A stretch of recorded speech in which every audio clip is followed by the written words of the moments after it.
Good evening, everyone. Thank you for attending the TSPLOST 2021 informational meeting. My name is Dan Coffer, Community Relations Manager. Just a couple of housekeeping items before we begin. You'll be on mute during the presentation. If you experience any technical problems, the presentation will be posted on the city's website after the meeting this evening. We'll also be holding another TSPLOST virtual meeting on Wednesday, October 27th at 6 p.m. In addition to the presentation, a recording of this evening's meeting will be posted on the website as well. Now on to the presentation. Alan, take it away. Thanks, Dan. Hope everyone can hear me all right. Thank you all for coming this evening. We're here this evening to give you information about the upcoming TSPLOST 2021. The ballot is going to be on November 2nd, but you can actually do early voting right now. And so we wanted to educate everyone on the projects that will be part of the ballot because they will not be specifically listed. You will just have the opportunity to vote for or against the extending the TSPLOST, the current TSPLOST. So we're going to go over the kind of the process of what TSPLOST is and what opportunities you have to get information after this, and then the projects themselves. So you'll have information on what you want to vote on.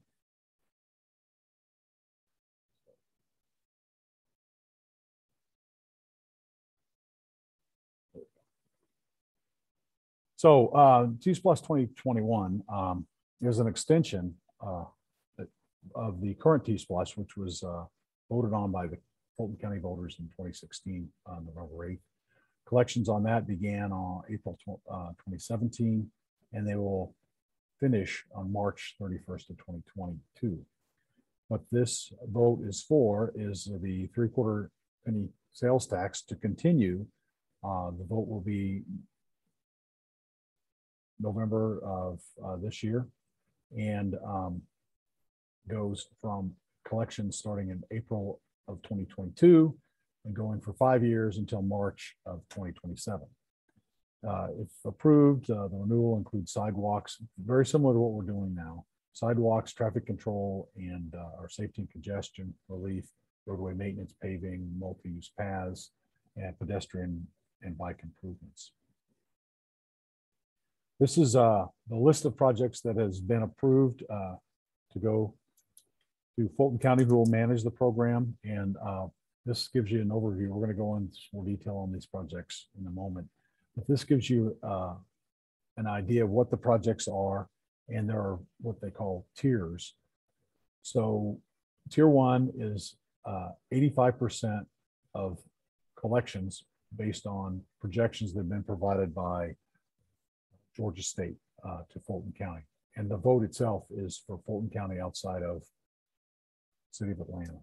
So it's not only Sandy Springs, but it's all of Fulton, North Fulton, and South Fulton. So each city is voting on some similar program, and each city has a tier 1, which is 85% or about 85 million for Sandy Springs. And these amounts are based on the population of each city within Fulton County. So tier 2 adds another, if you get up to 100% of collections versus projections, that is what we call the tier 2. So tier 1, we think we can get them all done.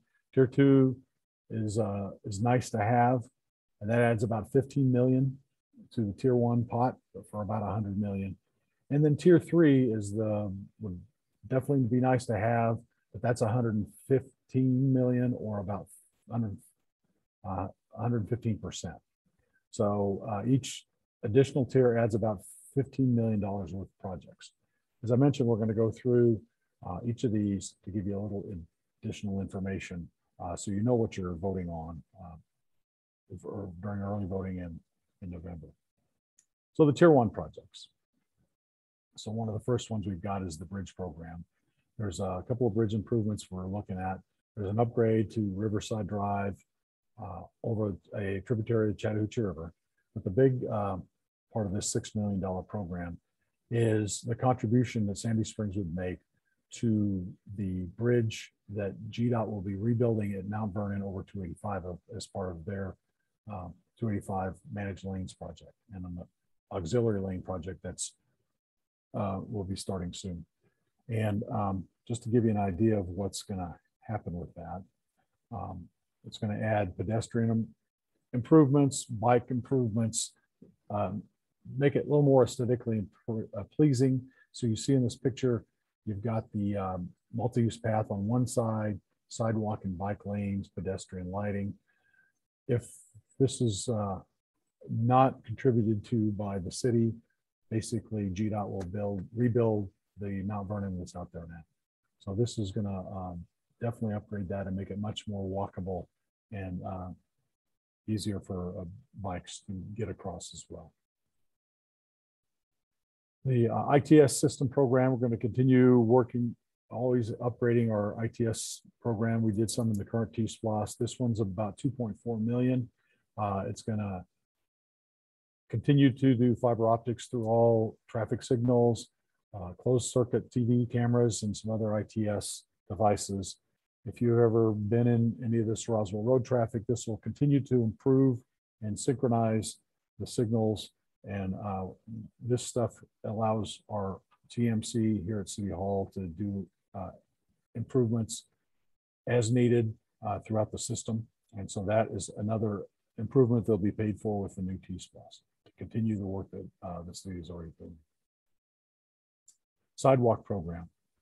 This one fills in some gaps, helps pedestrian activity throughout the city. Current TSPLOST is about 11 million. So this is actually an increase of about $1 million for the whole program. The current draft program was presented earlier this month, and the city's reaching out to neighborhoods to finalize that program, and that will be funded with the $12 million of TSPLOST 2021 funding.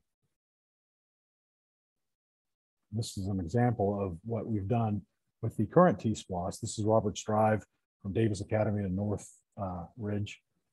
And as you can see, this is much nicer and much safer to be able to walk in this stretch, and areas all over the city that are being improved with TSPLOST funds.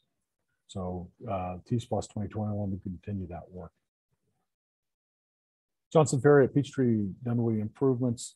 This is an intersection improvement of the beginnings of what's needed at Johnson Ferry at Peachtree Dunwoody intersection, throwing about $3.3 million toward beginning improvements in this project. If you've ever driven through this intersection, you know it's a challenge. This is by the hospital at Peachtree Dunwoody and Johnson Ferry.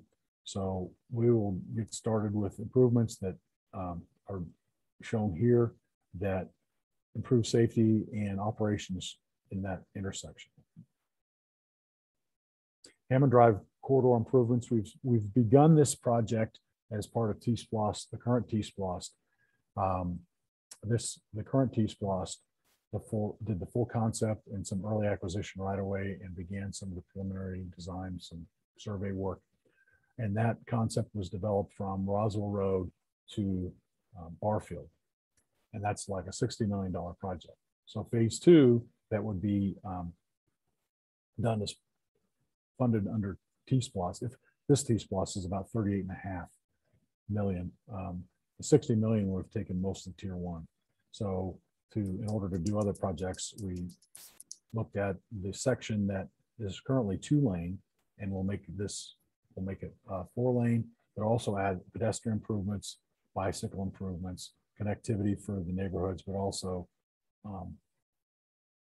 traffic calming. So it will do some improvements to capacity, but it also will have traffic calming with these roundabouts, and then also connectivity of the neighborhood with an underpass at K-Ron Drive.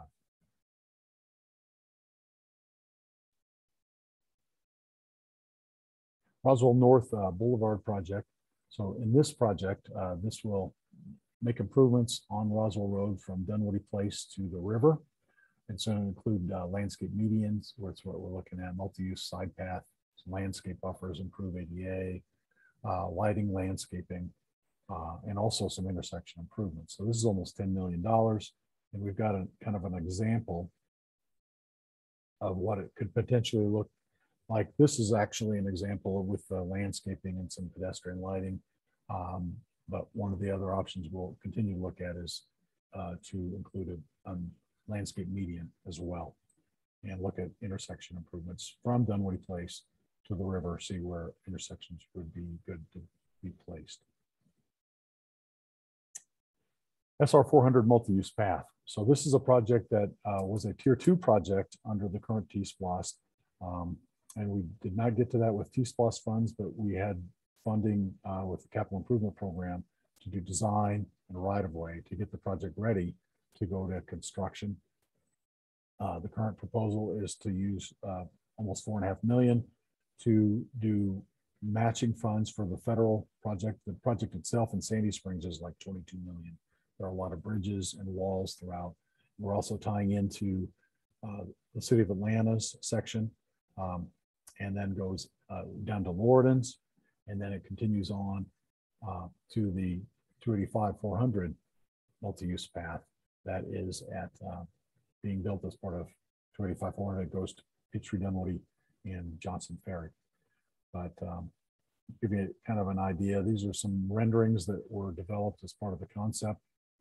The one on the left is up by Ridgeview Middle School, and a little multi-use path that is next to the road. They do some additional safety improvements there to separate the traffic. And then the other on the right would gives you an example of what it could look like going up to Glen Ridge Connector.